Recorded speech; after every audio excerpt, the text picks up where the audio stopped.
The present perfect. It's got to be one of the most confusing tenses in English, right? But what if I told you there's a simple secret to finally mastering it? Well, in this explainer, we're going to ditch all those complicated rules and just focus on the one practical version you actually need to communicate with confidence. So let's dive right in. So here's the big question, right? Is it past or is it present?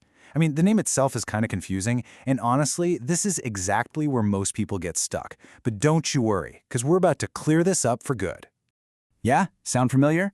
If you've ever asked yourself any of these questions, trust me, you are not alone. These are the exact things that can make this tense feel totally impossible. But here's the good news. That last question, do I really need this? The answer is yes, you do. But, and this is a big but, you only need it in a really specific, super easy to learn way. Okay, so enough with the confusion. Let's get straight to the solution.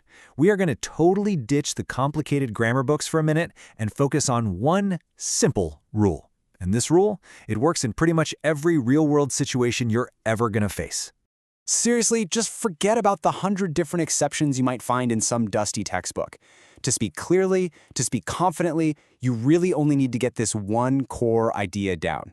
Think of it like this. This is the key that unlocks the whole thing. And here it is, the golden rule. Okay, listen closely, because this is the most important part.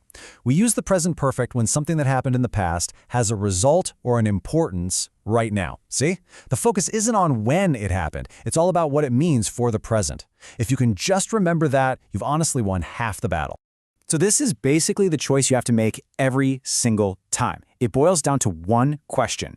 Is the result important now? If the answer is yes, boom, you use the present perfect. Or are you talking about a finished time in the past? If that's the case, you've got to use the past simple. That's the fork in the road. Okay, so how does this golden rule actually work in the real world? Well, you'll see it pop up in two main situations. And this goes for both everyday chats and professional English. So let's break them down. All right, use number one, talking about life experience. This is a big one. Just imagine you're in a job interview, or maybe you're writing your resume. You're not saying exactly when you did something, right? You're saying that the experience you had is part of who you are today. Just look at these examples here. When you say, I have worked in logistics, the dates don't matter. What matters? The result, which is that you have that experience right now. Or, she has managed a team. The result is her leadership skill, something that's super relevant today. See, it's all about what you can do now because of what you did then. Okay, on to use number two, talking about recent results. You're going to see this one all the time at work, especially when you're giving updates. The action might be finished, yeah, but the result is fresh, it's new, and it's really important to what's happening right now. And these are just perfect examples of that. When you tell your boss, I have finished the report, what are you really saying? You're saying, hey, the report is ready now. You can read it. The whole focus is on the present result of what you just did. Now, this is so important. Look at how much difference one little phrase makes. She has sent the email. That's all about the result. The task is done now. But the second you add a finished time, like this morning, bam, the focus completely shifts to the past. And you have no choice. You've got to use the past simple. She sent the email this morning. Let's do one more, just to make sure it really sticks. They have fixed the issue. What does that tell us? That the problem is solved now. But if you say, they fixed the issue last week, you're putting that action squarely in the past. That little phrase, last week, is the trigger. It's the signal that forces you to use the past simple, every time. Okay, so you've got the rule, which is awesome. But now we've got to make sure you don't fall into the number one most common trap that people make with this tense. And trust me, once you see it, you'll never make this mistake again. All right, take a look at this sentence on the screen. I have finished the report yesterday. Do you see the problem? This is a super common mistake. Even advanced learners make it. It's like the two parts of the sentence are fighting a battle with each other.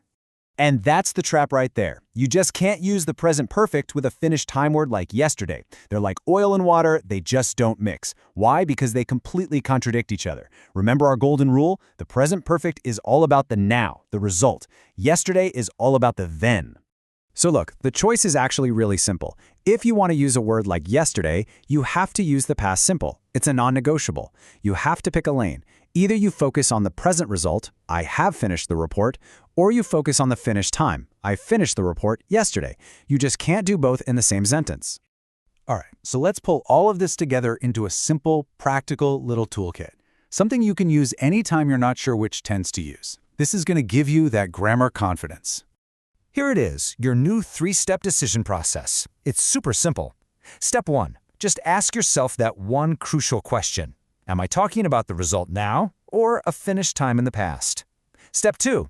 If it's about life experience or a recent result, you go with the present perfect. And step 3. If you actually say a finished time, like yesterday or last week, then you have to use the past simple. That's it. That's the whole system. And really, that's the big takeaway here. You can stop overthinking this tense now. Seriously, by just focusing on these two key uses, life experience and recent results, you've pretty much mastered the only version of the present perfect you're ever going to need. You are totally ready to go out there and use it with confidence. So, to wrap this up, let me leave you with a question. Think about your day so far. Using the rule we just learned, what's one thing you can say you've accomplished today? What have you done? Whatever your answer is, that sentence is a perfect, real-life example of the present perfect in action. Pretty cool, right?